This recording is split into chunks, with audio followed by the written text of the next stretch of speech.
So welcome, everyone. Welcome, and thank you so much for coming out tonight and being part of International Development Week. My name's Joanna Ashworth. I'm very honored to have been invited by the organizers of this event to be your moderator, your host. And I want to thank right off the bat BC Council for International Cooperation, otherwise known as BCCIC, so there'll be a lot of acronyms you're going to have to learn. SFU International, UBC School of Economics, UBC Office of Regional and International Community Engagement, Amnesty International, Global Affairs Canada, Women Deliver, and the Canadian Association of International Development Professionals, otherwise known as CAIDP. That'll also be in the quiz at the end. If you'd like to learn about any of those organizations that I just mentioned and find out ways that you'd like to be involved, there are materials on the tables, and I think your hosts too are very well equipped to answer any questions you might have. Both the BCCIC and the CAIDP are membership-based organizations, and they're always interested in finding new members.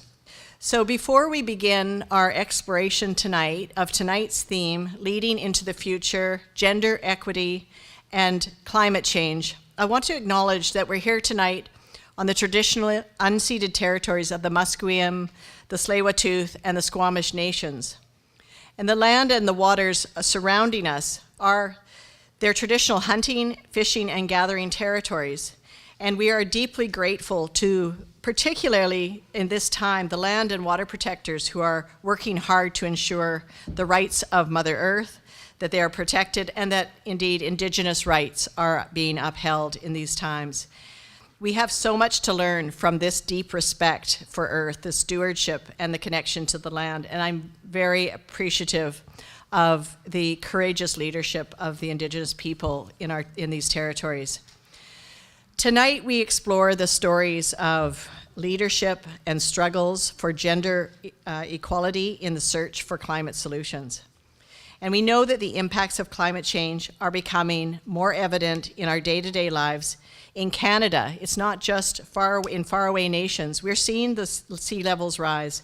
We're seeing periods of extreme weather events like the hotter summers, and now we're talking about the colder winters, more forest fires, floods, and rapid loss of ecosystems. And we also know the International Panel on Climate Change, the IPCC, has just come out to say that half of the observed increases of global average surface temperature from 1951 to 2010 has been caused by human activity. Of that, I think we have no doubt. And it was in 2018, September, that the UN Secretary General stated that we have a short window to sharply bring down greenhouse gas emissions or face even further and more dire consequences. So that is the hard truth, but we also have some inspiring messages and stories to tell. But we also know that climate change is not gender neutral, and we know that those who experience the impact of climate are those who are the most vulnerable in our societies. And the greatest number of people living in poverty globally are women. And the injustice is that these same vulnerable communities are not the ones responsible for the rise of greenhouse gas emissions.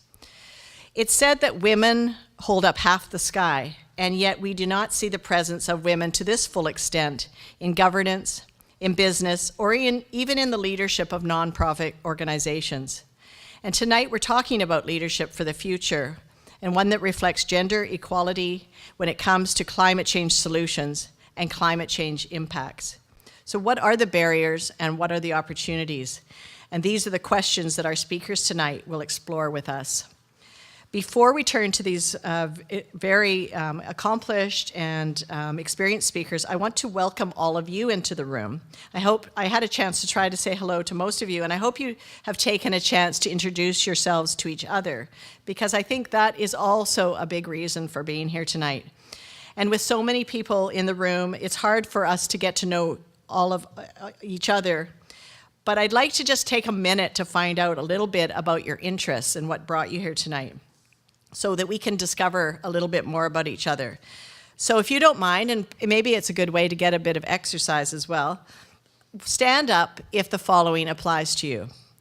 Who has traveled from out of town to attend this gathering tonight? Okay, Thank you. Thank you for your real supreme effort. Welcome. So who's here attending a university or school as a student? Fantastic. So we've got a lot of learners in the room. And as your teachers, who are professors or teachers in the same schools or universities? Excellent. So learning and teaching is also present in the room. Thank you very much. Who works in the business sector? Could you stand up? Okay, wonderful. That's great. Welcome. And who among you works in environmental non-governmental organization, otherwise known as an ENGO? Okay, so wonderful. Welcome. Anyone from government in the room? Great. Oh, you're all sitting close together. Thank you and welcome. And here, what about indigenous organizations? Is anyone here representing indigenous organizations? Fantastic. Thank you so much for being here. What about multicultural organizations? Anybody working or participating, volunteering with multicultural organization? Excellent. Thank you. Welcome. Anyone bike here tonight? If you biked here tonight, would you stand? Oh, there's one brave soul who didn't hear the weather report.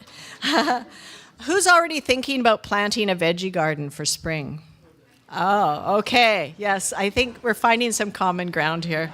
Excellent. I know I just ordered a bunch of seeds from Johnny's Seeds. And who here speaks more than one language? Oh, wow. We have a very, very international and talented group tonight. Thank you. I could go on and on. But I hope you will not only be moved and inspired by the panelists who will now share their experiences and insights into leadership and gender equality in relation to climate change, but I hope you will learn and be inspired by the people that are sitting right next to you, and that you will have the opportunity to interact with them a little bit later in the program. So now I'm going to turn the podium or the microphone over to Sophia Yang, and she is a passionate agent of change herself, who works currently in urban forestry research at UBC, and she has a huge experience for such a young life. She's worked with Natural Resources Canada, the Nature Conservancy of Canada, the David Suzuki Foundation, Parks Canada, and UBC Sustainability. And Sophia is a recognized leader. She's been awarded the Starfish Canada's Top 25 Under 25 Award twice, in 2017 and in 2018, for her work in renewable energy and youth engagement. And Sophia was a member of the BCCIC youth delegation to the United Nations Climate Conference, COP24. So welcome, Sophia, and I'll leave it for you to introduce our esteemed panelists. So thank you.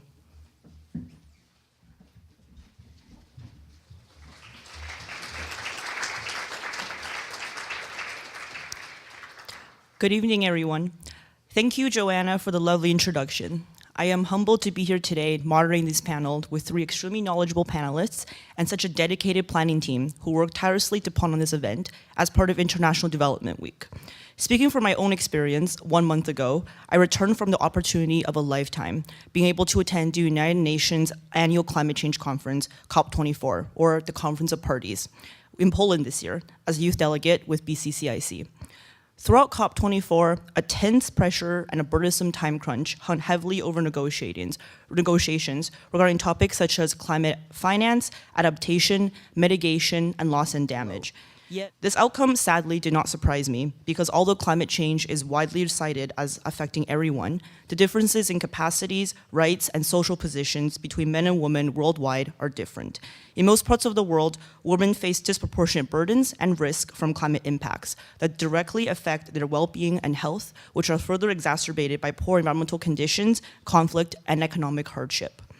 However, despite this, women and men of all demographics are stepping up to lead on climate change issues, and I especially learned this from attending several invigorating side events and also panel discussions at COP24. One of the standout events was a side event I attended discussing the need for a gender-balanced, just transition in our ever-growing energy sector in all regions. Furthermore, several delegates with the BCCIC COP24 youth delegation and other young Canadian women hosted an amazing panel discussion at COP24 detailing how they are changing narratives on climate change by building and mobilizing communities in their own rights across Canada and also internationally. One of the biggest takeaways from COP24 for me was that there is no climate justice without gender justice, and that we should work towards the 5 Fs, a feminist, fossil fuel-free future. We are not in this fight alone. This is especially true since today we are very fortunate to have 3 very knowledgeable and esteemed panelists with us who will be sharing their expertise and amazing work with us on gender through a policy, educational, social, and artistic lens. I would now like to invite each panelist to introduce themselves and their connection to the gender and climate change topic with the overarching question, how are people involved in a betterment of women in a climate change context around the world? We'll start off with Adeel. Thank you. Thank you very much, Sophie. My name is Zafar Adeel, and I go by Adeel just to keep everyone confused. I'm the Executive Director for the Pacific Water Research Center at Simon Fraser University. One of my other hats is to serve as a professor of professional practice at the School of Resources and Environmental Management. Very briefly to introduce myself, I've worked for the UN for nearly 2 decades before moving here to SFU in 2016. So a lot of my experience had to do with international issues, particularly around water, environment, and health. One of the particular areas of interest to me is water security and all its manifestations that have to deal with drinking water, water for agriculture, sanitation provisioning, etc. And I had the privilege of chairing a UN task force on water security from 2012 to 2016. So I was quite keenly observing what was happening to water security and how climate change was linked into that. So fast forward to my more recent interest. Over the last couple of years, I've specifically started looking at the impact of water insecurity and climate change on refugee women in the Arab region. And basically, we started an initiative involving a couple of other UN organizations to collect information on what is the status and also to look at what kind of solutions can be found. And I think when you look at the statistics for the region, they're heartbreaking. So there's 13 million refugees in the Arab region, 16 million internally displaced persons. So these are people who are within their own country's borders. When you put them together, that's almost the size of Canada's population. There are about 4 million refugees in Turkey, which has now become the largest in terms of number of refugees hosted. Of those, about 3.6 million are from Syria. And Syria, as you can imagine, has probably yielded the largest number of refugees going into the countries.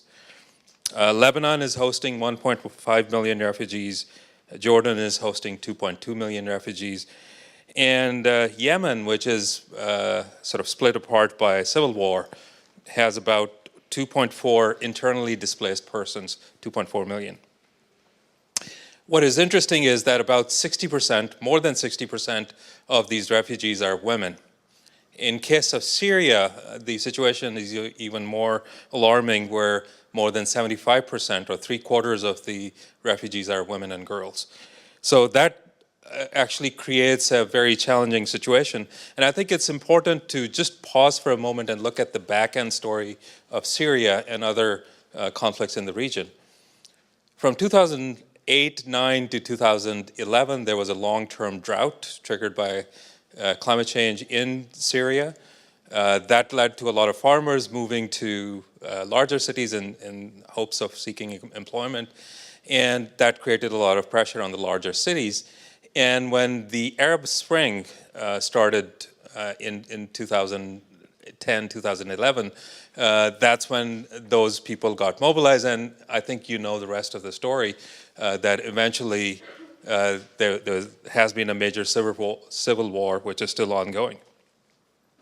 So you can actually start with the argument that the problems that triggered these kind of conflicts in the first place word had something to do with climate change. And as you heard, people who are affected were not the ones who caused the climate change problems to begin with.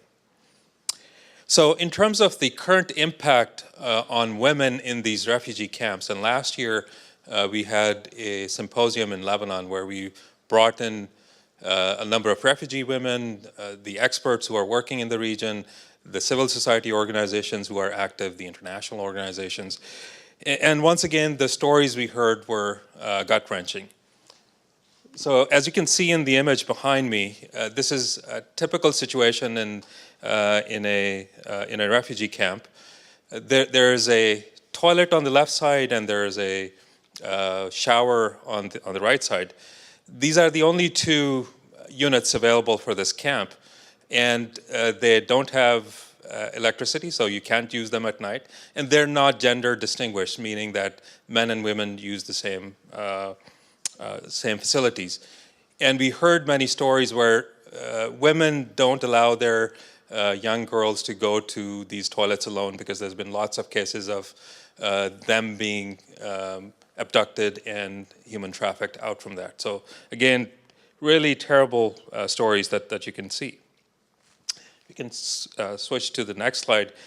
So in terms of the direct impacts of climate change, there is obviously climate insecurity, but there's also food insecurity and malnutrition in these communities. And some of the refugees that I was referring to earlier have taken to residing with host communities instead of being in the camps. And there's a significant proportion of those refugees in those situations. But water insecurity and food insecurity are the key drivers. And of course, they have a disproportionate impact on women. And some of those impacts are indirect. For example, education and ability to access education is severely diminished. Their health is diminished, and in many cases, because women are also responsible for taking care of their families, there's also an emotional and psychological toll, which is very difficult for them to cope with. Now, in our discussions and in the project that we undertook, we started talking about solutions, and I'll just very briefly mention the kind of solutions that we were looking at, and then I'll pass it back to Sophia. So we recognize that solutions have to come from different levels. So governments have to come in, bring some policies, create enabling environment, providing resources to women to take on some of their day-to-day challenges. And they also have to provide capacity and training so that they're able to take on leadership roles. Regional organizations and international organizations obviously have a critical role to play as well. And we particularly asked the Arab League to create a task force led by women and also targeting specifically the issues that women are dealing with. We also wanted the communities to be empowered to take a stance against sexual and gender-based violence, which, as you can imagine, is also one of the problems. I think by and large, we have to see the vision of how we go from these short-term solutions to these refugees to long-term sustainable outcomes. And that's where, once again, they have to deal with climate change. I'm quite pleased to say that SFU, together with a series of UN partners in the region, is right now developing a proposal to take to Global Affairs Canada. And we want to work in Jordan, Lebanon, Yemen, and Turkey, 4 countries which have the highest number of refugees and internally displaced persons, to help with education, to create livelihood for women, and also to create bridges where other organizations working in the region can collaborate together to improve the situation for women who are faced with this calamity. So I'll pause here and pass it back to you, Sophia. Thank you. Oh, a bit loud. Thank you, Adeel, for the great introduction. And we're really humbled to have you here today talking about water security rights as well as refugees in terms of gender and how it relates to climate. Next, we have Leila, who will have 5 minutes to give us her introduction, a bit about her research and her background. Leila?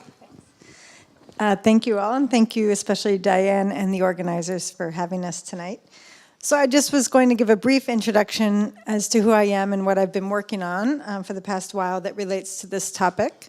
I'm trained as a geographer and also in development studies, and I teach up at UBC, both in the Institute for Gender, Race, Sexuality, and Social Justice, and in the Institute for Resources, Environment, and Sustainability. So that cross-appointment speaks to exactly where my interests are, which is at the intersection of social difference and inequality, particularly gender, but other forms and axes of inequality, and environmental resource issues and management and governance questions. So I look at a range of different questions at that intersection.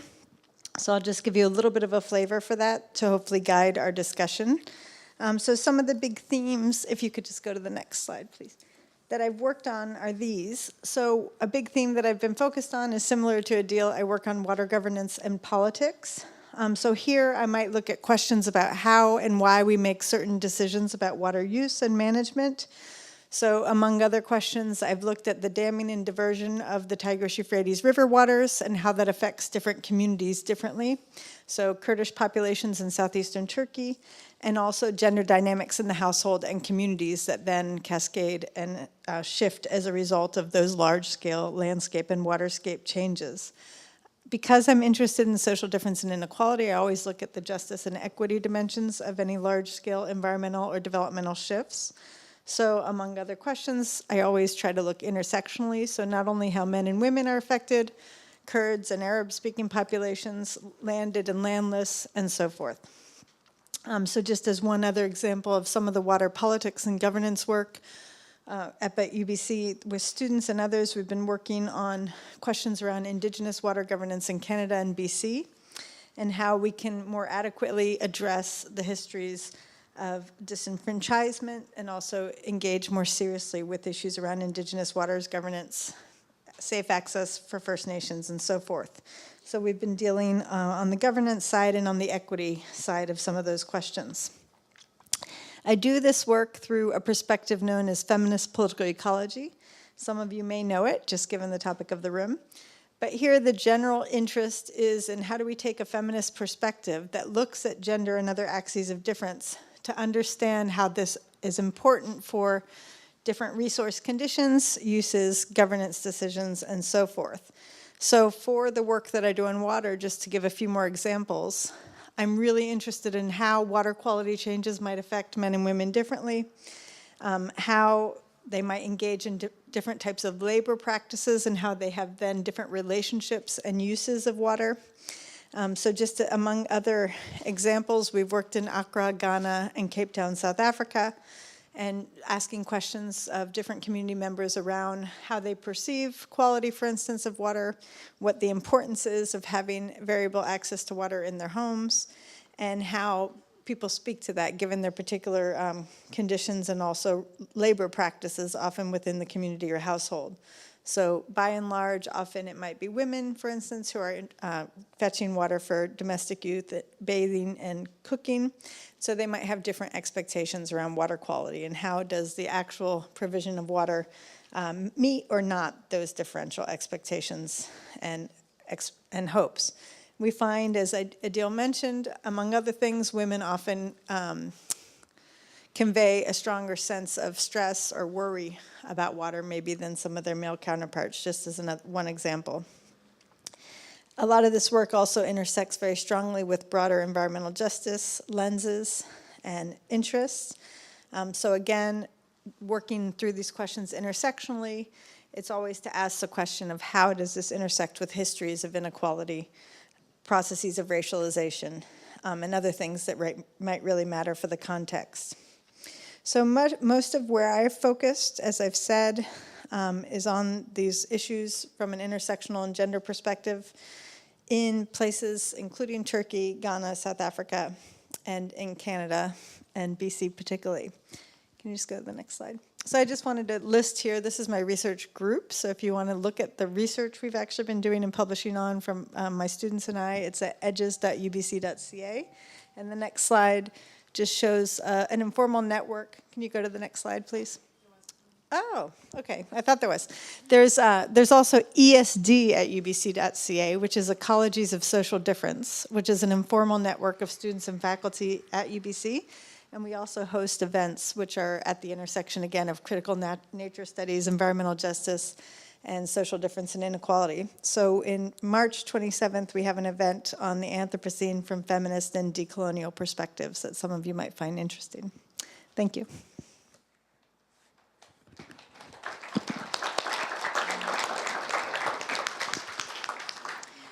Great, thank you, Leila. Super interesting how you were talking about intersectional research with gender from a gender perspective, but also based upon water research as well. As some of you may know, the Tigris and Euphrates River are the two largest rivers in the Iranian region that feed into the Mesopotamian marshes, which is a civilization that's over 2,000 years old. So really fascinating research. Next, we have Ocean, who will give us her intro. We have 5 minutes. Hastuk na eoch tnayab, shquen quien snad, simtla quien kushamain chinta ti temeoch, on winauch in squalens quins quachnomiap, e quinswa 8 esco eoch tnayab. Hothan squalens chitwa 8 e quequais twai, tomati sietsam, on hot tea sietsam. 8 quequais twai esco eoch tnayab. Good evening, everyone. My name is Ocean Hyland. I carry the ancestral name Simtalat. I am from Tsleil-Waututh and from Squamish, and the language I was speaking is Squamish. I'm a language learner of the Squamish language. I'm a part-time student at SFU, studying in the Squamish language immersion program. So I've been in that for the past year and a half now, building up my proficiency as a conversational speaker in the Squamish language. I just said a little introduction of myself and how I'm from this land and the names that I carry, and that I'm very grateful to be here sitting on this panel with these very brilliant people here. I'm 22 years old. I'm an artist, a multidisciplinary artist. I'm an apprentice carver and artist. And my connection to this panel and the discussions we're having today is through art, and it's been embedded in my lineage that our art is our way of communicating and holding on to our stories in a physical way. We're a vocal, we hold on to our stories and our history through our words and through our stories and through our legends, and we hold those and we pass down those in that way. And in our artists, they put it into a physical form. And so my study has been of my traditional way of art and how artists before me have held on to our stories and put them into a physical form. And lost my train of thought. But yeah, and the way that colonization has affected our art practices and affected our languages and our way of life, and how people coming into our land and taking away our resources and taking away our land and taking away language has really affected that. And it is in my history of my most recent grandmothers and great-grandmothers, how they have been affected by climate change, how they have been affected by the disruption of the land and of our resources, and up in to the present, how I am affected by climate change and how the women and the young women in my community are affected. And that is my call to action, is being a land protector and a water protector, to hold on to that lineage that I'm studying and to protect those ones that are little, and to share what I am deepening my understanding of my culture in this land and my language, and preserving that through my art for the generations to come. And so yeah, that's my connection to this panel and my introduction. And it's great to be here with you and have these conversations with such a diverse, massive room of people, of students, of teachers, of people in the field. So yeah, I'm looking forward to what we have to talk about tonight. Thank you.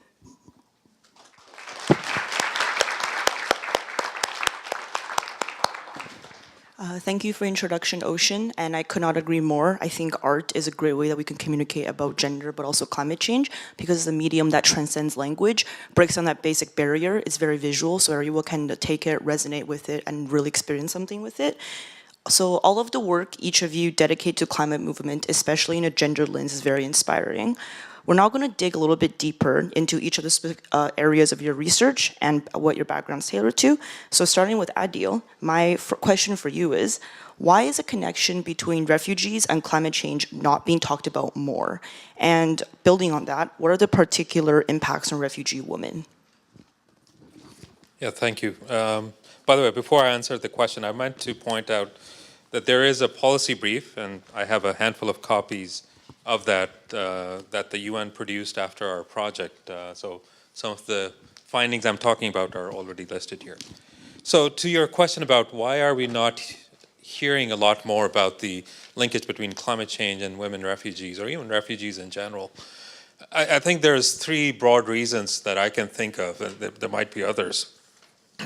The first one is that for women who are refugees, and whether they're living in a camp or together with a host community in their houses, the day-to-day life and its grind is the primary concern, at this time, and that's kind of what consumes a lot of their effort, even when they have to, for example, fight in a camp to get water, which gets delivered maybe twice a week or something like that. So they have to make sure that they get enough water and store it. So I think those kind of concerns and issues tend to take you away from the larger picture of what's causing it, and what would be the future looking like once you are able to go back to your home. The second one is that particularly in our media and the general public discourse on refugees, I think the geopolitical drama takes sort of precedence, and it consumes all the oxygen, and we tend to forget that there are actual human beings whose lives are being impacted. So there's lots of discussion about what Trump is thinking about the situation in Syria, or how Putin might react, or what Assad is doing, and all of those are of course important issues in terms of the long-term picture. But I think the person and the individual and the women and girls whose lives are impacted tend to be lost in that type of discourse. And the third reason has to do with the discussion and dialogue around climate change itself. For the longest time, climate change was almost exclusively focused on mitigation, reducing greenhouse gases and how we might change our energy consumption patterns, et cetera, et cetera. The adaptation part, where communities and societies respond to and change to the changes that they're encountering, that has taken the backseat for the longest time. Only in the last few years, the Conference of Parties that you were at have started giving some reasonable attention to adaptation. But I would argue that that adaptation part is what would actually bring a larger attention to how those refugees, and particularly, as I said, 60 or 70% of them are women. So when they go back to their homes, how are they going to adapt to a new reality? And I'm not talking about just the political or the security reality, but also about surviving, and many of those came from farming communities to begin with. So what are the impacts of this situation? And I'll divide that between the short-term impacts and the long-term impacts. So in the short run, of course, as I mentioned, water insecurity is a concern, and food insecurity is also a concern, and that triggers a number of other secondary concerns, as I mentioned. In the long term, we have to see beyond the current political turmoil, so say 5 years or 10 years or even 20 years beyond, and how are they going to go to sustainable livelihoods and being able to make a living, to survive with sufficient food, on the table. And I think that's a concern that we are particularly looking at in the initiative that I was mentioning. But to really provide them the skills and the tools so that when they are back to whatever their baseline condition was before those kind of climate change and politically triggered conflicts, they should be able to adapt to those changes and to, again, run with the ball and survive in a good way. So I think that's something that we hope that we can help to actually somehow instigate or foster that transition to that long-term sustainable solution. And we think that the 2030 Agenda for Sustainable Development, can I have a show of hand? How many people know what that means? How many people have heard of SDGs? Okay, that's better, thank you. So the idea is that the Sustainable Development Goals provide us that framing, which is leading up to 2030, that would allow us to make some of those transitions easier. Thanks. Thank you, Adeel, for the very thought-provoking answer. And yes, if I just may add, at COP24, there definitely was a very strong focus in negotiations regarding mitigation adaptation. And within mitigation, there was talk about the naturally determined contributions, which each country will be able to contribute, what they can do at what capacity. And even those circumstances, gender was not always at the forefront of these issues, even though it should definitely be a very important focus. So it's important that we acknowledge why that is and see how we can bring it more into the forefront, into the discussion. So thank you for your insight. So next, I'm going to invite Leila to speak.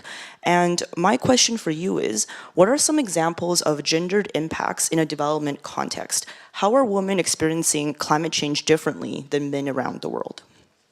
Okay, thanks, Sophia. So I just wanted to give a few examples. These are all, I hope you'll see the climate change relevance, but just because I work on water, they're all mainly water examples. But of course, if we expect increasing scarcity or variability in terms of precipitation, floods and droughts and so forth, these would all be the types of examples that we might look to or come to expect. I just wanted to say, in a general sense, the idea is from the literature and from people who work on this, that was already said, that climate change threatens to exacerbate the situation of the most vulnerable. So we're talking specifically about women, impoverished populations, indigenous communities, and so forth. These are often thought to be the communities that we should be most concerned with and attentive to in thinking about how these impacts will be felt.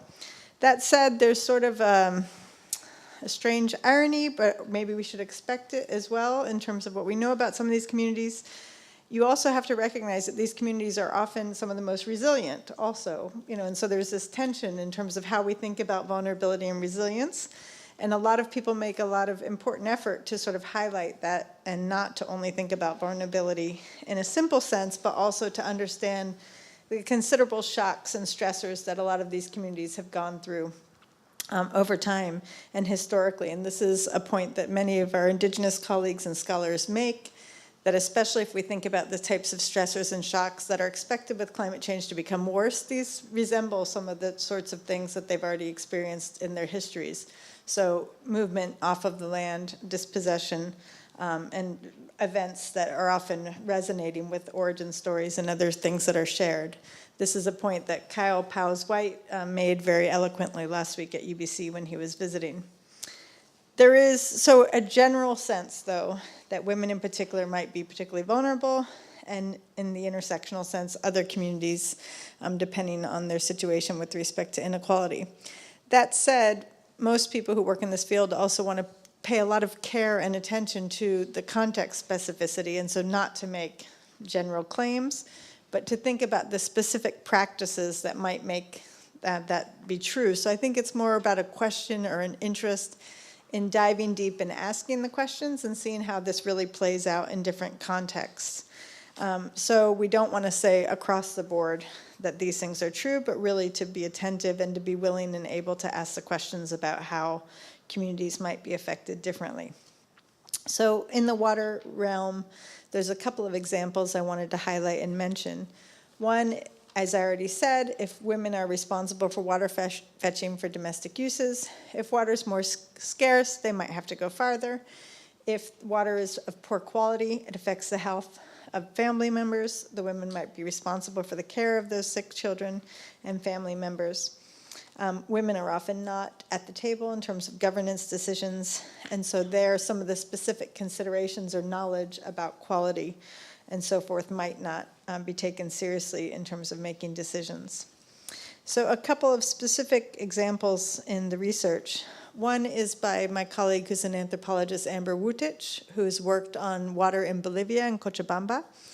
And her work is really interesting from a gender perspective because she was interested in well-being and emotional lives of people and how that's affected by water scarcity.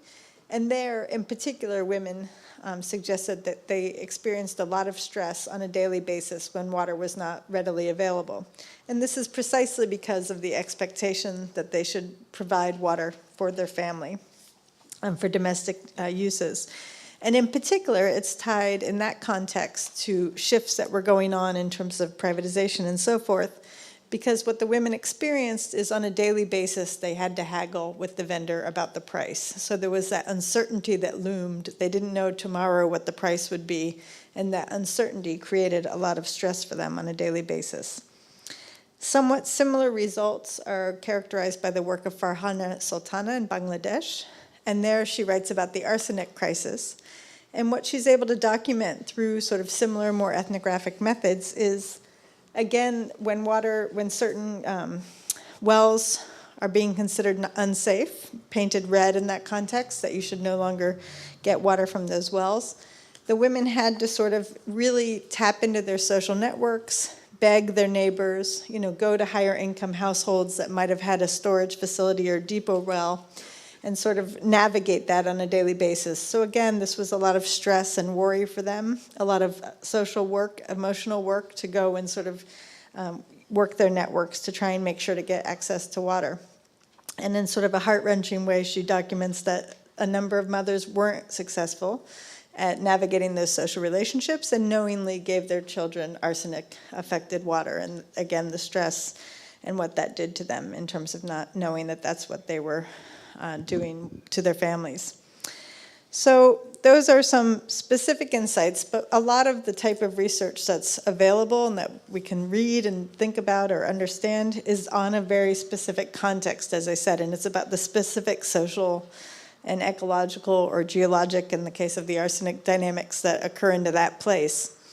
So it's somewhat hard, even though I think there's a certain comfort level of asserting about the way women are affected, for instance. More generally, it's difficult to make more global or generalizable claims, but there's a couple of examples that are worth mentioning. And two researchers, Neumeyer and Plumper, did a really interesting paper where they actually looked at data from, I believe it was 141 countries, and they did statistical tests, and they were able to show that statistically, women are more likely to die from natural disaster and natural hazard events. So they showed that trend was more significant, so that the gap between men and women in terms of mortality was higher when the event was more extreme. So higher magnitude earthquake or a hurricane, for instance, category 4 or 5 hurricane, or in contexts that were thought to be less gender equitable. So you saw overall there was a statistically significant characterization where women were more likely to die from hazard events, and it was more pronounced when the event was more severe or in gender inequitable contexts. So there's a lot you could dig into there, but this includes droughts and floods, hurricanes, and other events. And there's not many mechanisms, there's very few where you can think of where it would actually be a direct result of the event itself, that women would be more likely to die. So they conclude, and I would agree, that it's the social and institutional context post-event. So links to some of Adeel's work on refugees, but when the aid workers come in and food and water are distributed, when there's a situation where those things are not readily available, then that's when you see that the women in particular are more likely to not get access to those resources. So even at the household scale, we know maybe if food is scarce, the women and girls might be the lowest in terms of priority for food and nutrition. And similarly, at the community scale, they might not be able to leverage their networks as well as some of their male counterparts to access the resources and assistance that comes in. So most likely it's those social and institutional failures rather than a direct outcome of the natural hazard event. So that's a couple of examples. And I just wanted to end with a couple cautions. I think I've already tried to insist subtly and not so subtly that even if we're taking gender and feminist perspectives seriously, we always have to attend to all the diverse modalities of inequality. And so it's more of an invitation to think about impoverishment, race, indigeneity, and all of the ways in which inequality operates and affects different populations. So the first is about the intersectionality. The second caution or thing that I would plea is to always think about the precise pathways and interactions. That it's very rarely the same in every context, but often we see the levers of hierarchy and inequality work in ways that are consistent, but often the specific mechanisms or pathways are different. And the last sort of plea actually is top of my mind just because of Kyle Powles-White's visit last week to UBC, but it's something that resonates with my understanding as well. And here it's also to not just focus on vulnerabilities or those communities maybe that might be most adversely affected, because that's, in a sense, we're looking at the acute situation or the proximate consideration, but what are those longer-term systemic or other practices, social dynamics, institutional practices that have fostered and maintained those inequalities or made those communities vulnerable? So it's not a situation of women essentially as being more vulnerable, but it's always mediated by these specific institutional pathways and histories. The same would be for indigenous populations around the world.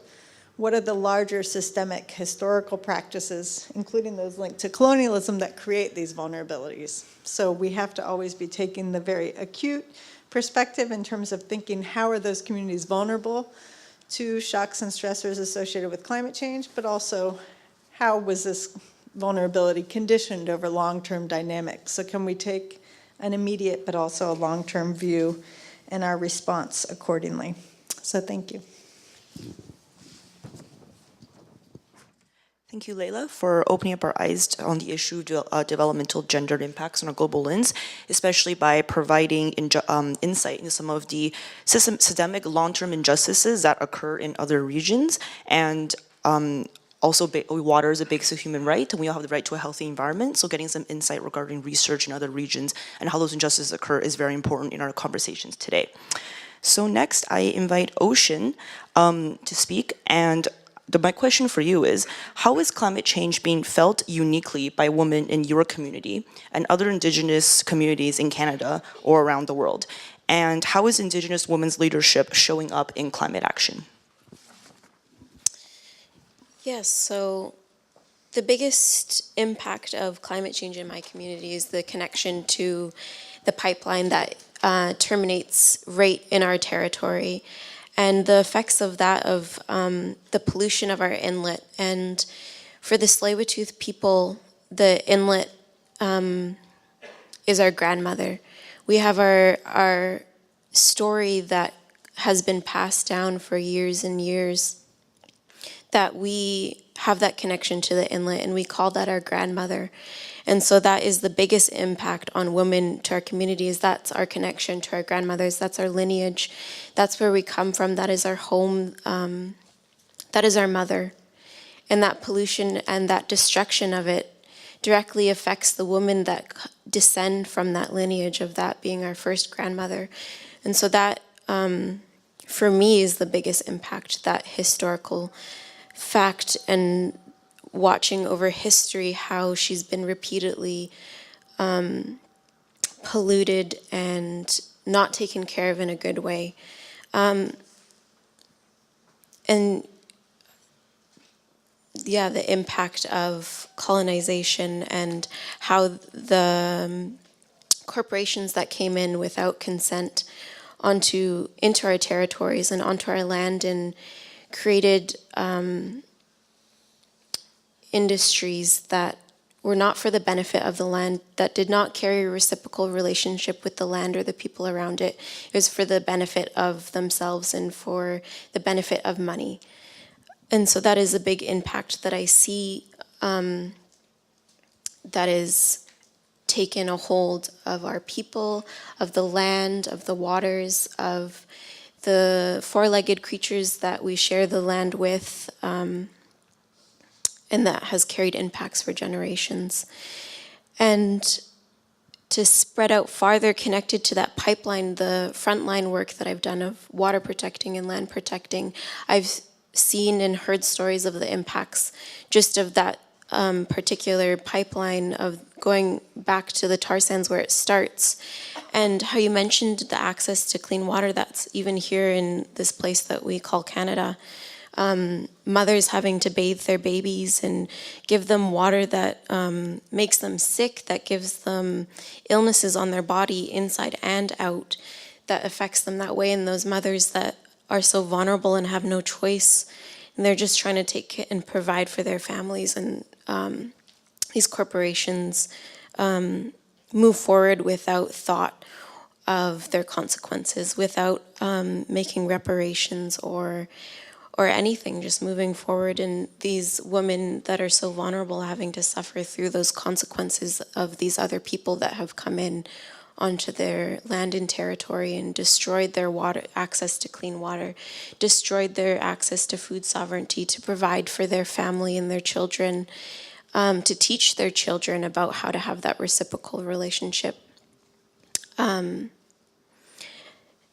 For myself, the biggest impact that I've seen personally is food sovereignty on my land. I have a great-grandmother. Her name was Annie, and I've heard many, many stories of Annie. She was a strong, resilient woman. She lived through a time when residential schools were being introduced, and as you heard, there is that trauma through generations, but there's also that resiliency. She was a woman that was able to provide for her family. She would hunt on this land that we look around here and you wouldn't imagine that elk once ran through this land in this forest that was once here. That she would go to the beaches, to the flats, and she would dig for clams, and she had her berry picking spots that she maintained and took care of, and she would gather all those and provide for her family and have that food sovereignty. Whereas nowadays, I can come here and get some food, but it's not the traditional kind. It's not the gathering that was once done here. And thinking back to those stories about my great-great-grandmother being able to access food, I believe it was in 1972, the bivalve consumption was banned in our inlet, in our grandmother inlet, and we weren't allowed to have access to that food, which was historically 90% of our diet came from the inlet. We were truly grandchildren of the inlet. That was our mother that fed us. 90% of our diet throughout the day. Imagine 90% of your food coming from one place and not being able to have access to that. So for about 40 years, it was completely banned. If you ate it, you'd get sick and you'd get poisoned from all the toxins inside the bivalves, which is like oysters, clams, all that stuff that lives in the ocean, like the crabs, the sea urchins, the fish, all that came from the inlet was getting poisoned, and we couldn't consume it anymore. And through the own initiative of Tsleil-Waututh, we put our governmental system of Tsleil-Waututh put forward an action plan that we were going to clean up parts of the inlet so that we would be able to have that food sovereignty, that our family and our elders put that thought forward that said we are going to take care of the inlet because this industry that's coming in and polluting it isn't dealing with the consequences of them rapidly moving so forward without taking care and having that reciprocal relationship that our people have always had. And so for about 6 years, intensely, they had a lot of staff put forward all these action plans to clean up the inlet. And was it 4 years ago, I was part of the first clam harvest in our inlet. That was the first time we were able to dig up the clams and actually consume them. And so that was my first chance to be connected to the land in the way that once my ancestors, that my great-great-grandmother was. And And that was so special to me to be able to harvest those clams. I think we only dug up about 600 clams, which I thought was a lot. But when I was telling some elders, they just chuckled and said, oh, if you only knew in like the heyday, like how much we were able to consume from that inlet, how much she gave us, how rich we were from that inlet. That was just a little piece. And by the end of the day, my hands were raw and cut up from digging for clams because they're fast. You have to like dig really, really fast. You'd think they weren't that fast, but they are. And anyways, from that 600, those 600 clams, we were able to make, I think, two big pots of soup, and we had a big community feast. And it was such a big day of celebration for our community, for the elders to come and sit down and share a meal with their grandchildren and their families. And it went on for a few hours just for the fact that the elders stood up and spoke to all the community and talked of such the importance. And elders stood up and talked about land protection and water protection and how important it was for how beautiful that feast was that we got to share together, to be able to continue to have that. And that's one impact, but also a solution that I've seen in my community is that destruction of our access to our food, but also our elders having that thought to restore it. And that's within my community. And you see across that pipeline, if you go back to the tar sands, you see the resistance in those communities as well. You see that destruction that has happened through the communities, but also the resilience, like tiny house warriors in Secwepemc territory, and the resistance in the tar sands, and all along the pipeline, you see how many communities that passes through, and you see that destruction, but you also see the resilience. So I love that you brought up some of the solutions that are happening right now and that have happened, because I think that's really important to the conversation when we talk about these vulnerabilities and the destruction that climate change brings and the destruction that colonization has brought, but also the solutions as we move forward, how we can really sit and listen to the people that are being affected, not just having people speak about it, doing research and looking over it and saying, well, these are the issues, but actually taking the time and asking what is happening and how can we make a change, how can we make this better, going into these places, into these communities, talking to these people and hearing their story and coming up with solutions. And one other thing that I wanted to touch on was the project that I'm working on right now that just started about 2 weeks ago is a project called Cedar Woman, and this relates to my art practice around indigenous resistance and land protection and water protection.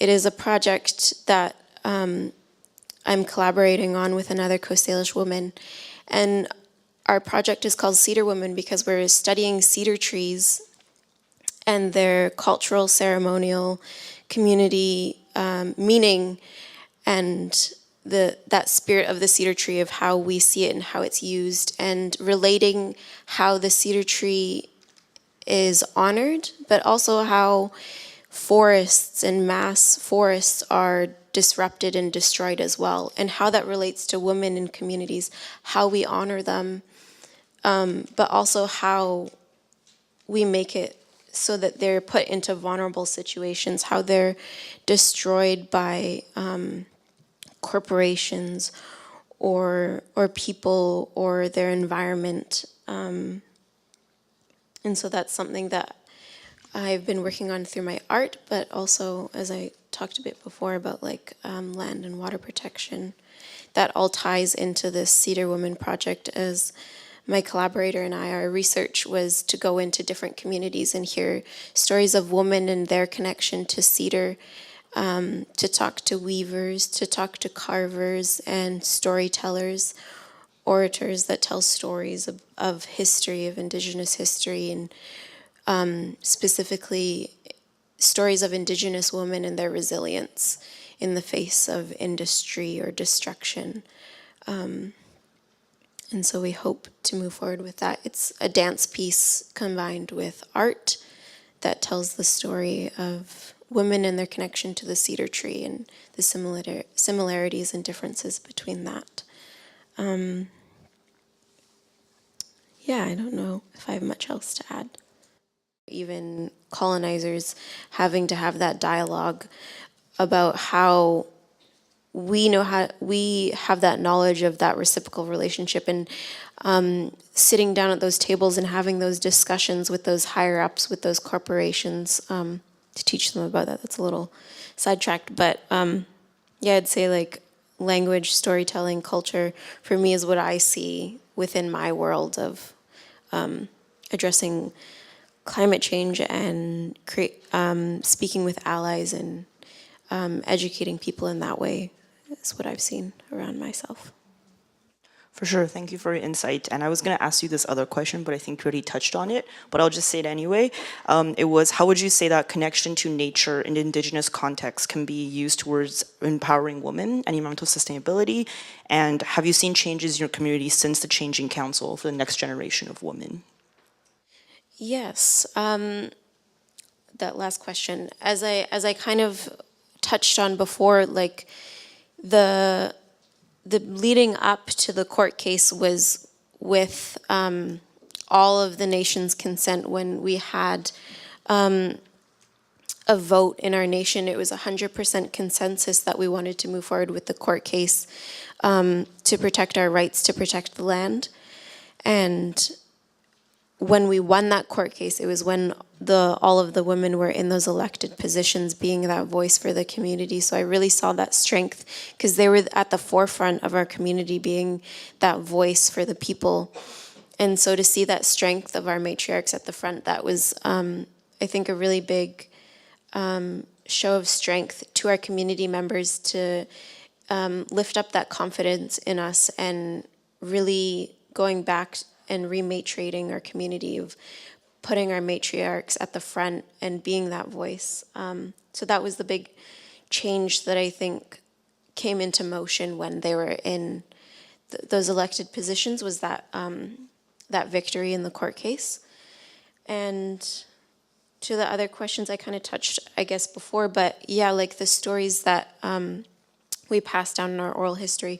We have stories of our connection to each animal, to all the plants, and those stories get passed down as a way of education, but also to teach about morals and to teach about our human connections and also our connection to the natural world.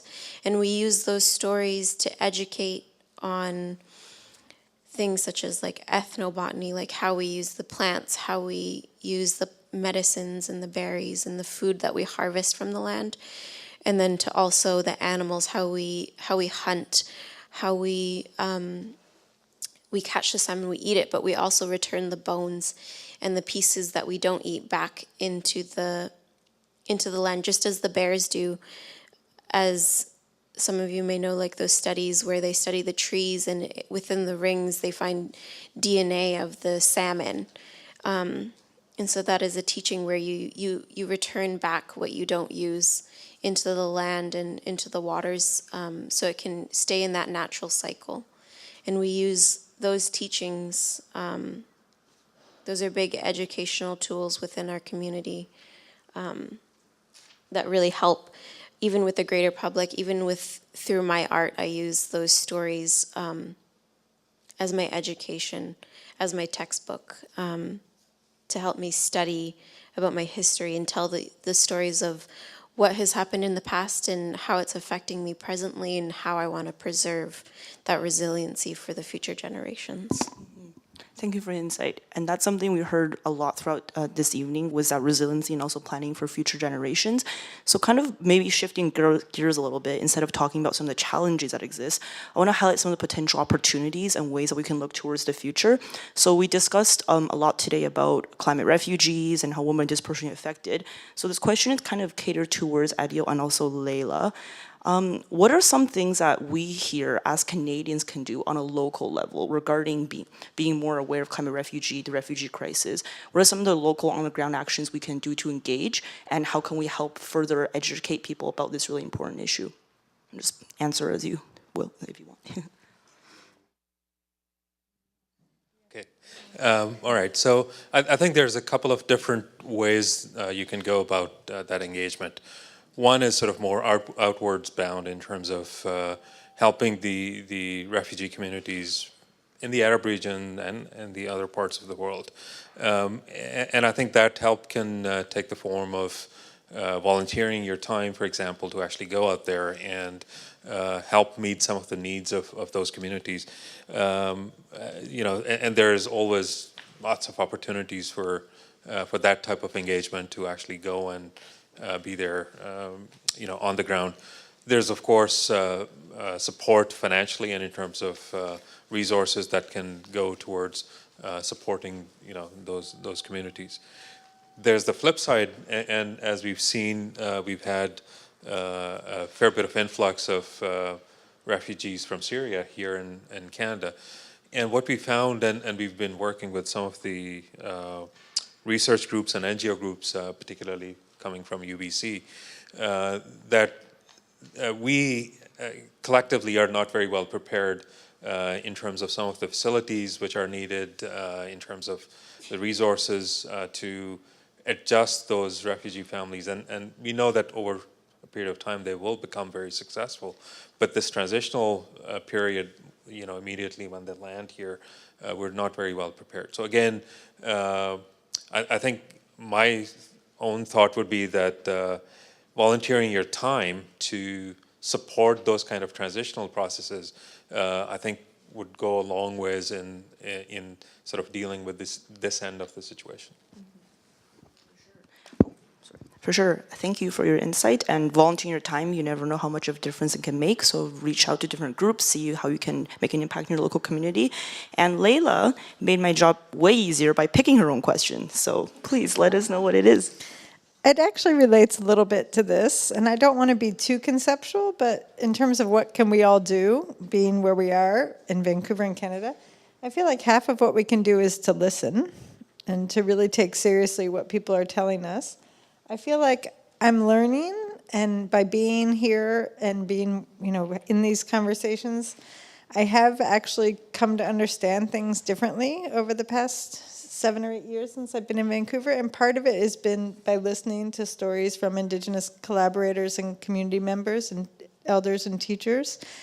And I'm actually always struck by how much it comes together with what, you know, ecofeminists 30 or 40 years ago were saying, and a lot of it is about the connections and about respect.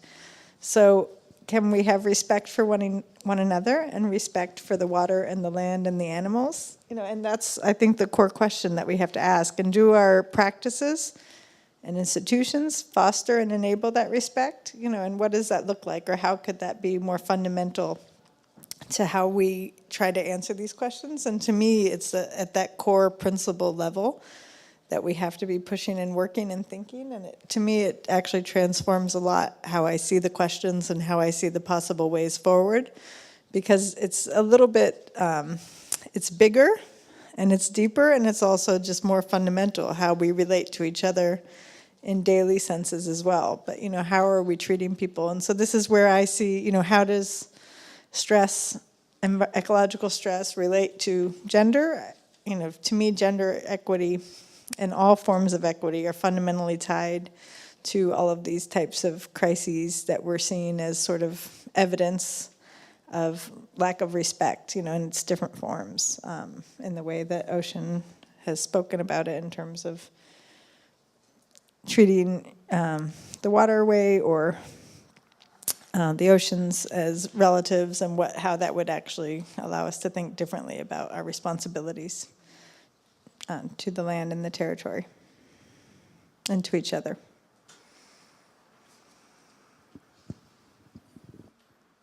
Okay, thank you, Leila, for that response.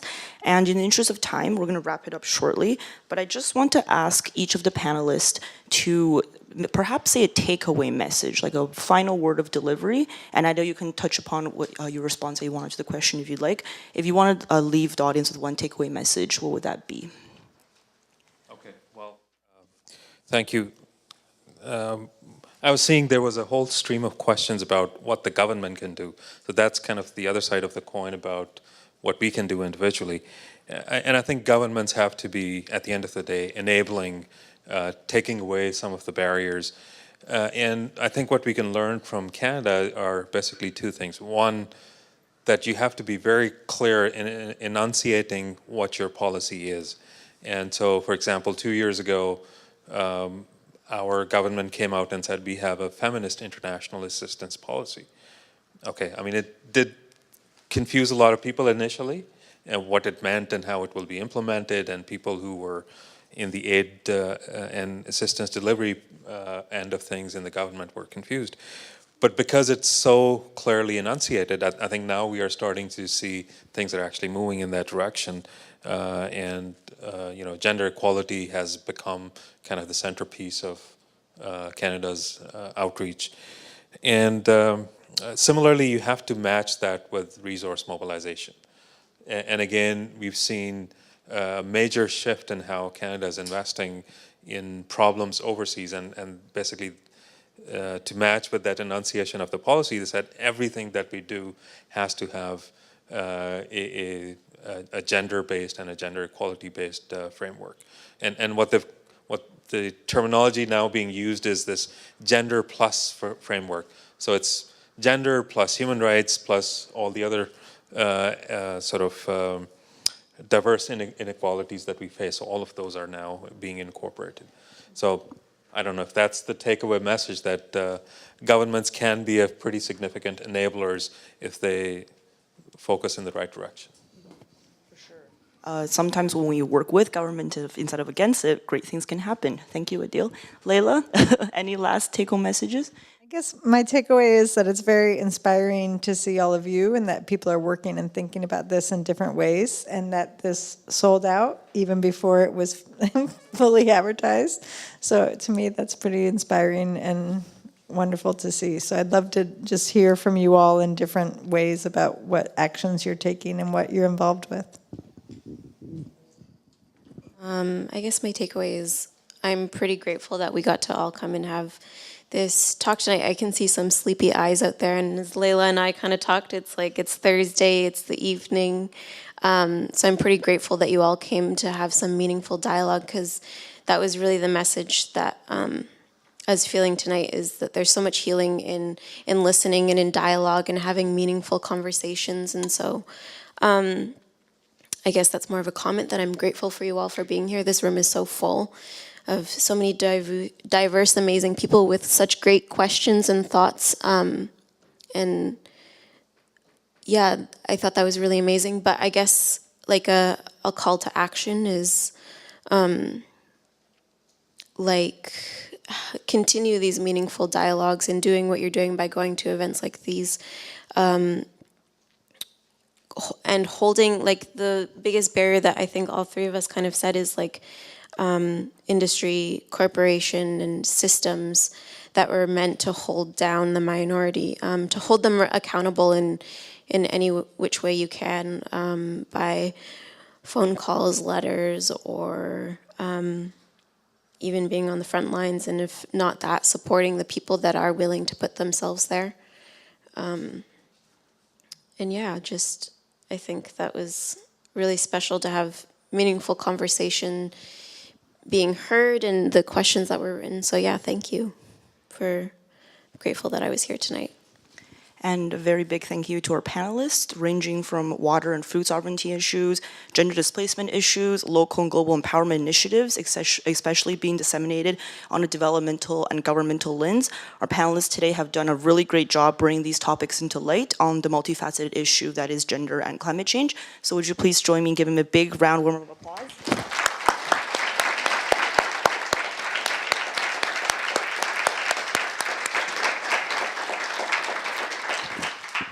And Joanna, the book drop. Time for the book draw. Thank you. Sorry? Oh yeah, drum roll. We can do a little drum roll. I've got a random number generator on my phone. So, all right, number 33, Melissa Lee. You get the book. Woohoo! Yep. Yeah, come get it.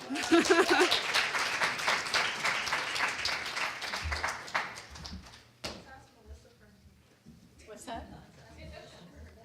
Melissa, do you have a takeaway for us tonight?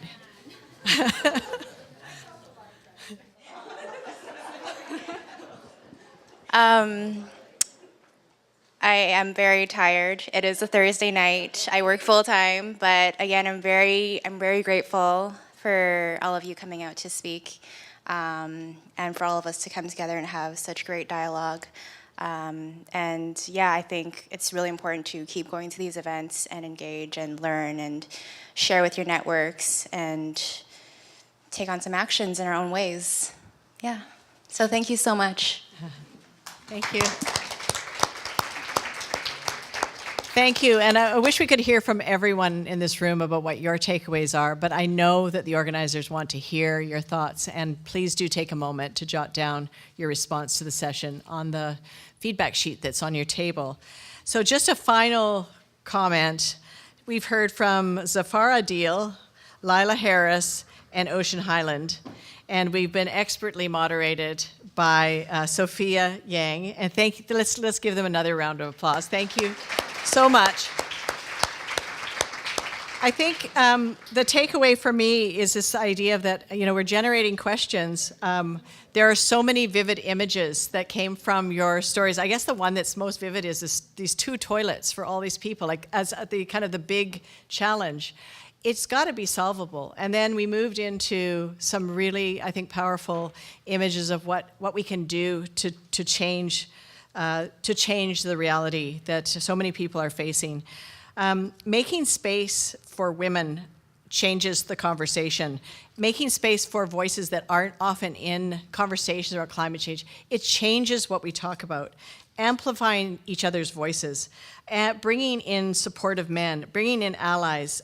This inspires us all to be better informed, to do better, and to lead not by just telling others what to do, but by collaborating, by inviting, making welcoming spaces, creating conditions for all of us to work together in a way that is respectful, is I think what the feminist perspective on climate leadership is about, making spaces where all our perspectives are respected, heard.